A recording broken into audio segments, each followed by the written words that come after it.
The Story of the Goblins Who Stole a Sexton. From the Pickwick Papers, Charles Dickens. In an old abbey town down in this part of the country, a long, long while ago, so long that the story must be a true one because our great-grandfathers implicitly believed it. There officiated as sexton and grave digger in the churchyard one Gabriel Grubb. It by no means follows that because a man is a sexton, and constantly surrounded by emblems of mortality, therefore he should be a morose and melancholy man. Your undertakers are the merriest fellows in the world, and I once had the honor of being on intimate terms with a mute who in private life and off duty was as comical and jocose a little fellow as ever chirped out a devil-may-care song, without a hitch in his memory, or drained off a good stiff glass of grog without stopping for breath.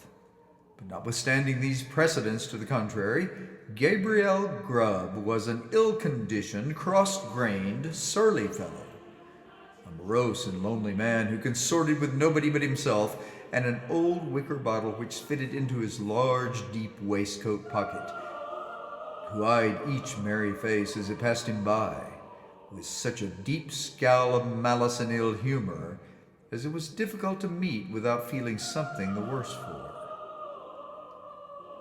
A little before twilight one Christmas Eve, Gabriel shouldered his spade, lighted his lantern, and betook himself toward the old churchyard.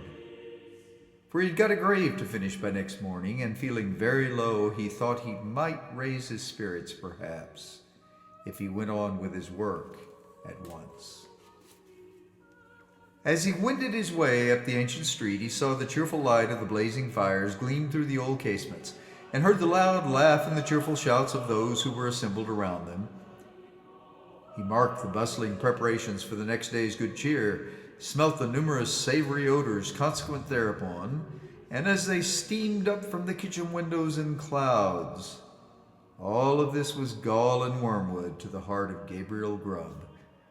And as groups of children bounded out of the houses, tripped across the road, and were met, before they could knock at the opposite door, by half a dozen curly-headed little rascals who crowded round them as they flocked upstairs to spend the evening in their Christmas games, Gabriel smiled grimly, clutched the handle of his spade with a firmer grasp as he thought of measles, scarlet fever, thrush, whooping cough, and a good many other sources of consolation beside. In this happy frame of mind, Gabriel strode along, returning a short, sullen growl to the good-humored greetings of such of his neighbors as now and then passed him, until he turned into the dark lane which led to the churchyard. Now Gabriel had been looking forward to reaching the dark lane because it was, generally speaking, a nice, gloomy, mournful place into which the townspeople did not much care to go, except in broad daylight, and when the sun was shining. Consequently, he was not a little indignant to hear a young urchin roaring out some jolly song about a Merry Christmas in this very sanctuary which had been called Coffin Lane ever since the days of the old abbey and the time of the shaven-headed monks. As Gabriel walked on, and the voice drew nearer, he found it proceeded from a small boy who was hurrying along to join one of the little parties in the old street, and who, partly to keep himself company and partly to prepare himself for the occasion, was shouting out the song at the highest pitch of his lungs. So Gabriel waited till the boy came up, then dodged him into a corner and rapped him over the head with his lantern 5 or 6 times, just to teach him to modulate his voice. And as the boy hurried away with his hand to his head, singing quite a different sort of tune, Gabriel Grubb chuckled very heartily to himself and entered the churchyard, locking the gate behind him. He took off his coat, set down his lantern, and getting into the unfinished grave, worked at it for an hour or so with right good will. But the earth was hardened with the frost, and it was no easy matter to break it up and shovel it out. And although there was a moon, it was a very young one, and shed little light upon the grave, which was in the shadow of the church. At any other time, these obstacles would have made Gabriel Grubb very moody and miserable, but he was so well pleased with having stopped the small child singing that he took little heed of the scanty progress he had made, and looked down into the grave when he had finished work for the night with grim satisfaction, murmuring as he gathered up his things, "Brave lodgings for one, brave lodgings for one, a few feet of cold earth when life is done. A stone at the head, a stone at the feet, a rich, juicy meal for the worms to eat. Rank grass overhead, and damp clay around. Brave lodgings for one, these, in holy ground." "Ho, ho!" laughed Gabriel Grubb, as he sat himself down on a flat tombstone which was a favorite resting place of his, and drew forth his wicker bottle. "A coffin at Christmas, a Christmas box, ho, ho, ho! Ho, ho, ho!" repeated a voice which sounded close behind him. Gabriel paused in some alarm in the act of raising the wicker bottle to his lips, and he looked around. The bottom of the oldest grave about him was not more still and quiet than the churchyard in the pale moonlight. The cold hoarfrost glistened on the tombstones, sparkled like rows of gems among the stone carvings of the old church.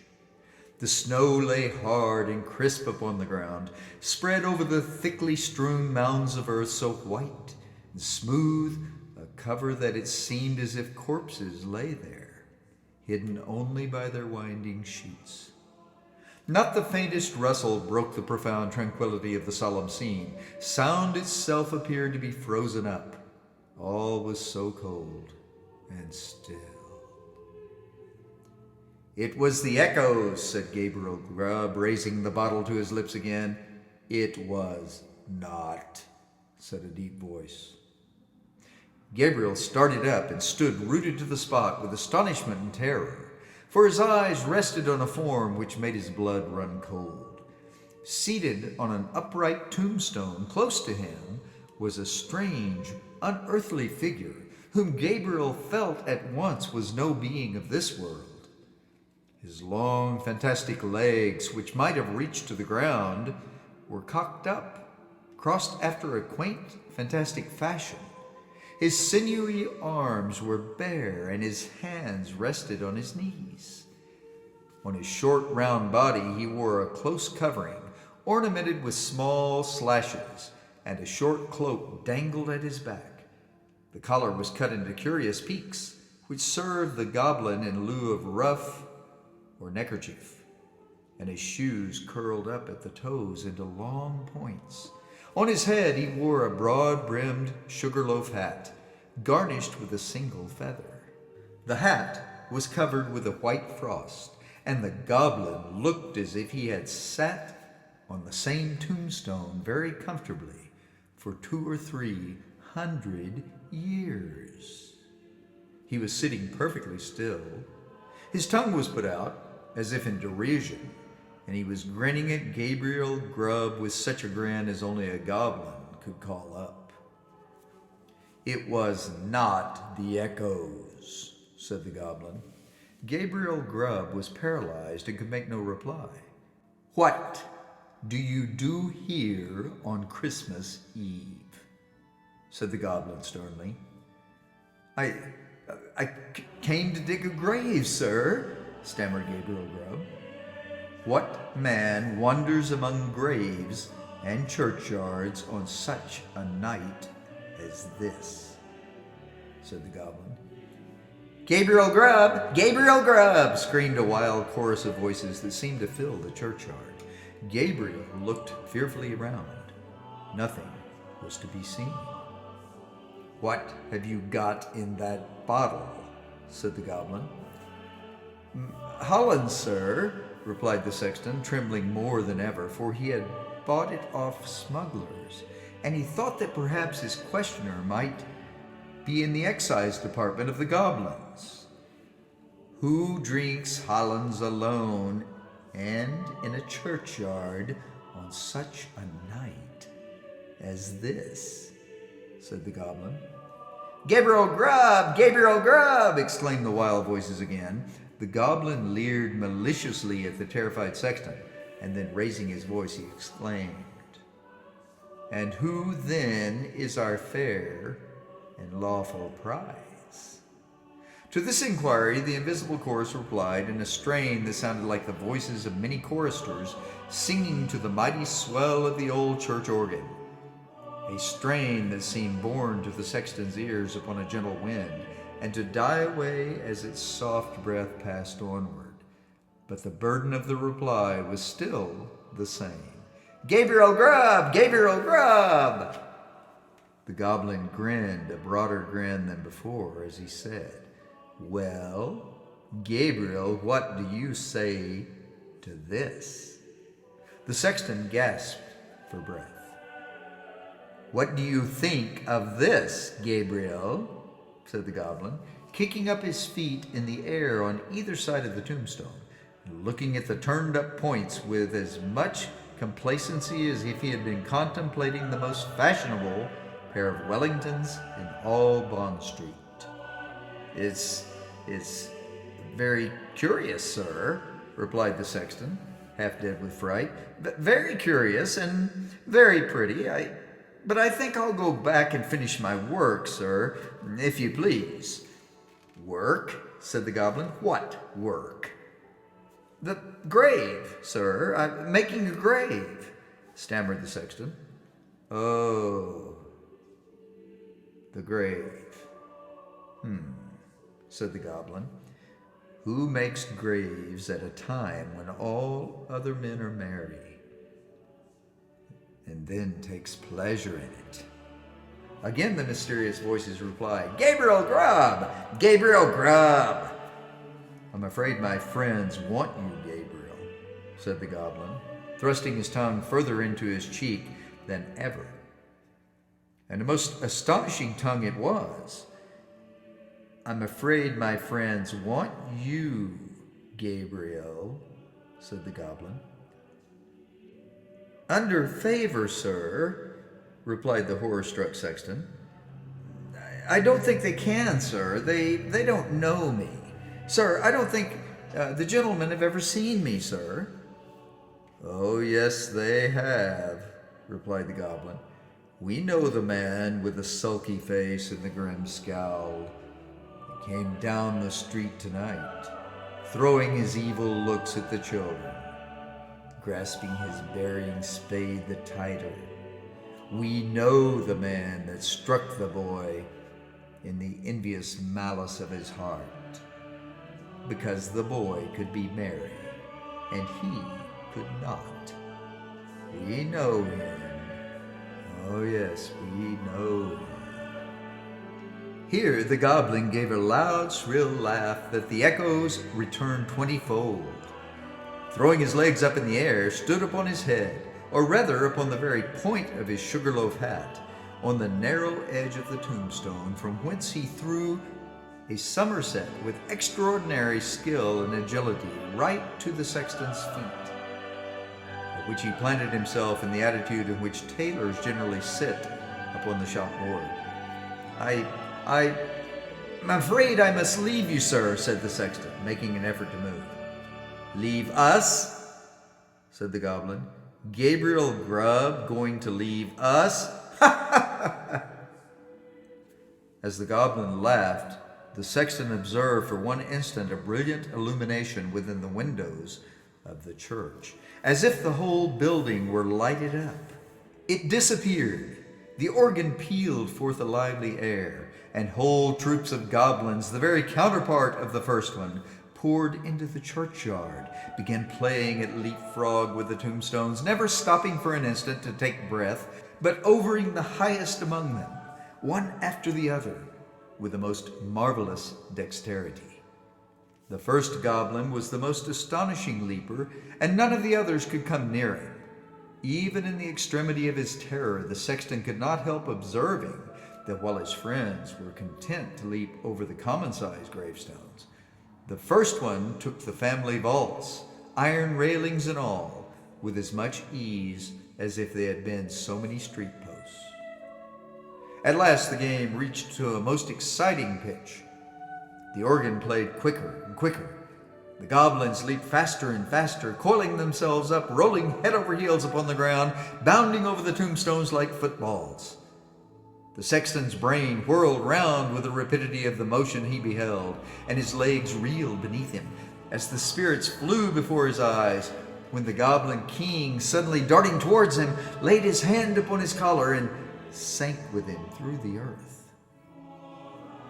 When Gabriel Grubb had had time to fetch his breath, which the rapidity of his descent had for the moment taken away, he found himself in what appeared to be a large cavern, surrounded on all sides by crowds of goblins, ugly and grim. In the center of the room, on an elevated seat, was stationed his friend of the churchyard, and close beside him stood Gabriel Grubb himself, without the power of motion.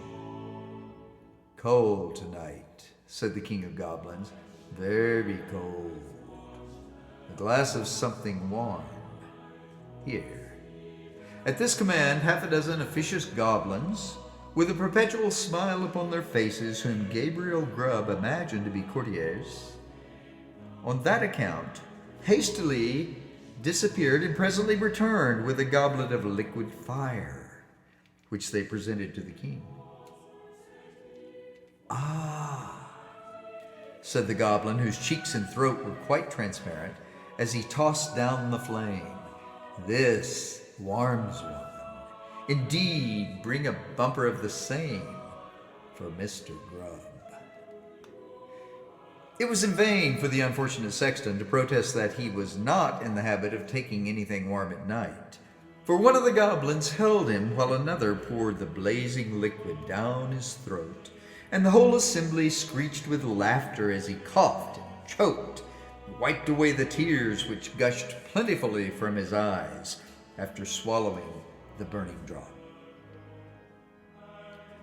"And now," said the king, fantastically poking the taper corner of his sugarloaf hat into the sexton's eye, and thereby occasioning him the most exquisite pain, "and now show the man of misery and gloom a few of the pictures from our own great storehouse."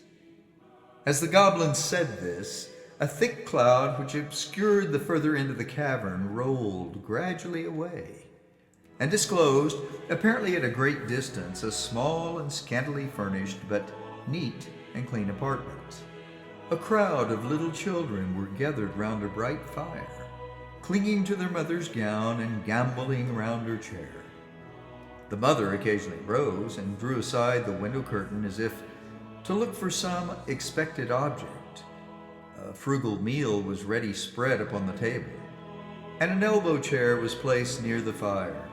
A knock was heard at the door, and the mother opened it. The children crowded round her, clapped their hands for joy as their father entered. He was wet and weary, and shook the snow from his garments as the children crowded round him, and seizing his cloak, hat, stick, and gloves, with busy zeal ran with them from the room. Then he sat down to his meal before the fire. The children climbed about his knee, and the mother sat by his side, and all seemed happiness and comfort. But a change came upon the view, almost imperceptibly. The scene was altered to a small bedroom, where the fairest and youngest child lay dying. The roses had fled from his cheek, and the light from his eye, and even as the sexton looked upon him with an interest he had never felt or known before, he died. His young brothers and sisters crowded round this little bed, and seizing his tiny hand, so cold and heavy, but they shrunk back from its touch, and looked with awe on his infant face.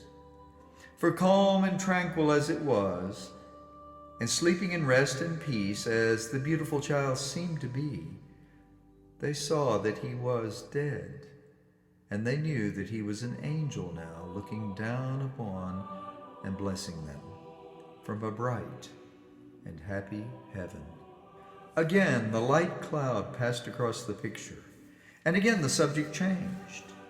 The father and the mother were old and helpless now, and the number of those about them was diminished more than half. But content and cheerfulness sat on every face and beamed in every eye as they crowded round the fireside and told and listened to old stories of earlier and bygone days.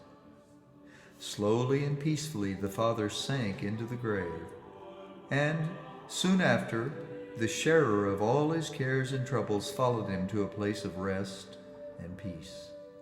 The few who yet survived them knelt by their tomb, watered the green turf which covered it with their tears, then rose and turned away, sadly and mournfully, but not with bitter cries or despairing lamentations, for they knew that they would one day meet again, and once more they mixed with the busy world, and their content and cheerfulness were restored. The clouds settled upon the picture and concealed it from the sexton's view. "What do you think of that?" said the goblin, turning his large face towards Gabriel Grubb. Gabriel murmured out something about its being very pretty, looked somewhat ashamed as the goblin bent his fiery eyes upon him. "You, a miserable man," said the goblin in a tone of excessive contempt. "You!" He appeared disposed to add more, but indignation choked his utterance. So he lifted up one of his very pliable legs and, flourishing it above his head a little, to ensure his aim, administered a good sound kick to Gabriel Grubb, immediately after which all the goblins in waiting crowded round the wretched sexton, kicked him without mercy, according to the established and invariable custom of courtiers upon the earth, who kick whom royalty kicks, and hug whom royalty hugs. "Show him some more," said the king of the goblins. At these words the cloud was again dispelled, and a rich and beautiful landscape was disclosed to view. There's just such another to this day, within half a mile of the old abbey town. The sun shone from out the clear blue sky, the water sparkled beneath his rays, and the trees looked greener, and the flowers more gay beneath his cheering influence. The water rippled on with a pleasant sound. The trees rustled in the light wind that murmured among the leaves, and birds sang upon the boughs. The lark caroled on high her welcome to the morning. Yes, it was morning, the bright, balmy morning of summer. The minutest leaf, the smallest blade of grass was instinct with life. The ant crept forth to her daily toil. The butterfly fluttered and basked in the warm rays of the sun. Myriads of insects spread their transparent wings and reveled in their brief but happy existence. Man walked forth, elated with the scene and all the brightness and splendor. "You, a miserable man," said the king of the goblins, in a more contemptuous tone than before. And again the king of the goblins gave his leg a flourish, and again it descended on the shoulders of the sexton. And again the attendant goblins imitated the example of their chief. Many a time the cloud went and came, and many a lesson it taught to Gabriel Grubb, who, although his shoulders smarted with pain from frequent applications of the goblin's feet thereunto, looked on with an interest which nothing could diminish. He saw that men who worked hard and earned their scanty bread with lives of labor were cheerful and happy, and that to the most ignorant, the sweet face of nature was a never-failing source of cheerfulness and joy. He saw those who had been delicately nurtured and tenderly brought up, cheerful under privation, and superior to suffering that would have crushed many of a rougher grain, because they bore within their own bosoms the materials of happiness, contentment, and peace. He saw that women, the tenderest and most fragile of all God's creatures, were the oftenest superior to sorrow, adversity, and distress, And he saw that it was because they bore in their own hearts an inexhaustible wellspring of affection and devotedness. Above all, he saw that men like himself, who snarled at the mirth and cheerfulness of others, were the foulest weeds on the fair surface of the earth. And setting all the good of the world against the evil, he came to the conclusion that it was a very decent and respectable world after all. No sooner had he formed it than the cloud which had closed over the last picture seemed to settle on his senses and lull him to repose.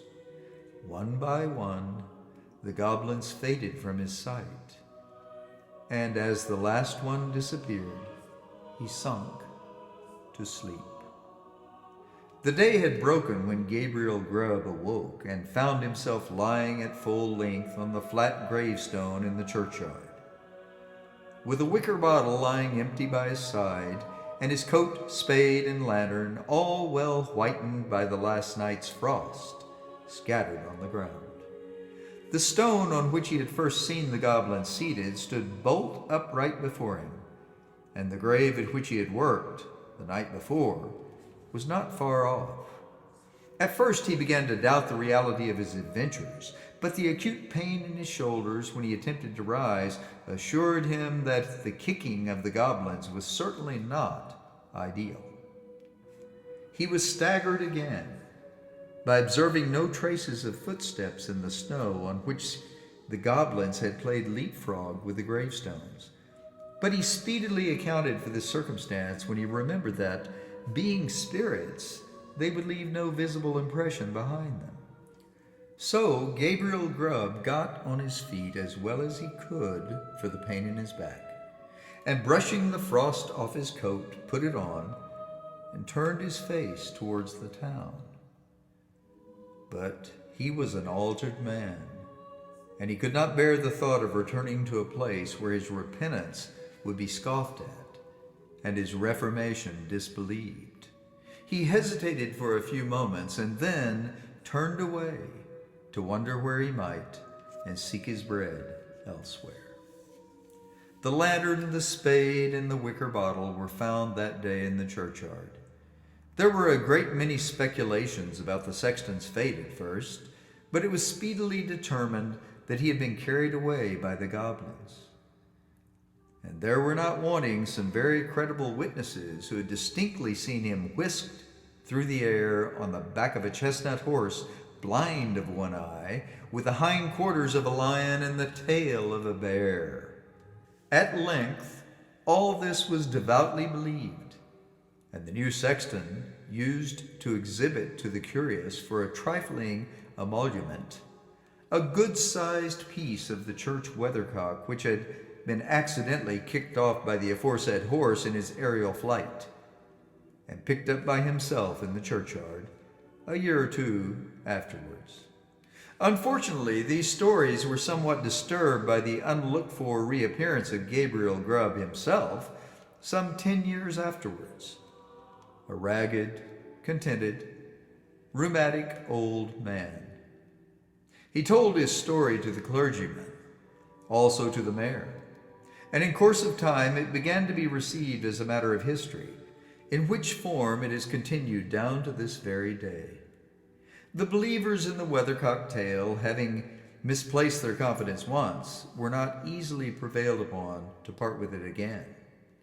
So they looked as wise as they could, shrugged their shoulders, touched their foreheads, and murmured something about Gabriel Grubb's having drunk all the Hollands and then fallen asleep on the flat tombstone.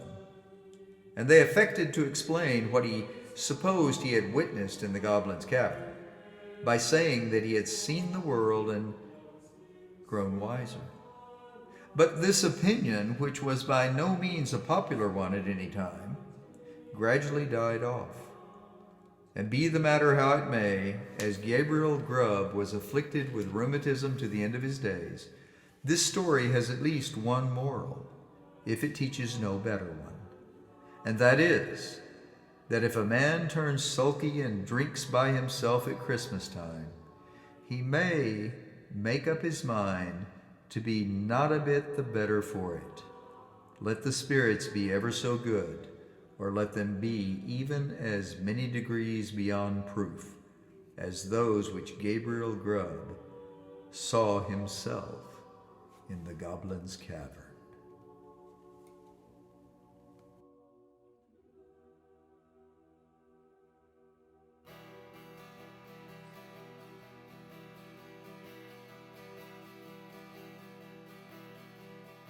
Make a wish upon a star, to love to find you where you are. Let fears and doubts take fevered flight.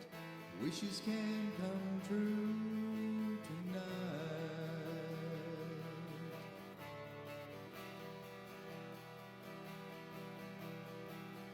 Cast your sorrows to the wind. Embrace the joy that has no end. Let promise be your light and guide, to lead you to the truth inside. I'm wishing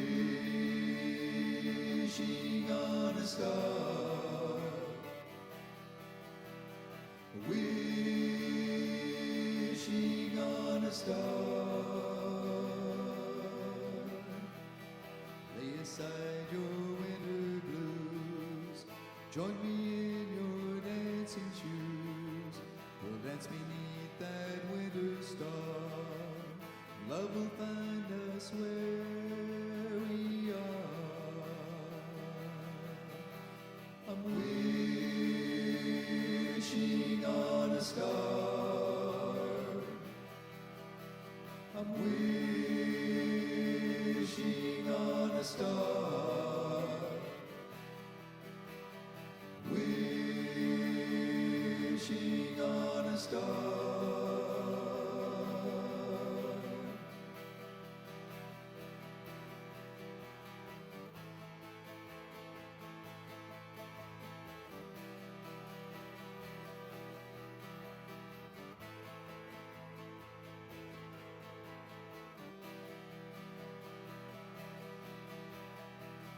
Make a wish upon a star, for love to find you where you are.